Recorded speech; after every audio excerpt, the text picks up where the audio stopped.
Hello guys, welcome to my channel T something, and in this video tutorial I will gonna show you how to pin apps to taskbar in Windows 11. So how to do this? Let's get started. Before starting of the video, I humbly request you please subscribe my YouTube channel for more updates. So let's start. First of all, going to your settings of your Windows, click on all apps and select the app which you want to pin on your taskbar. Right click, go to your more and click on.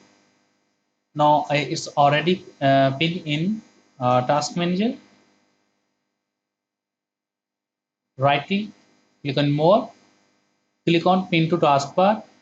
Now you can see that.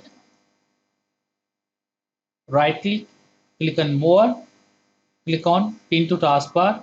Now you can see that. Right click, click on More, click on Pin to Taskbar. Now you can see that. I hope this video is helpful for you. Thanks for watching and please subscribe my YouTube channel.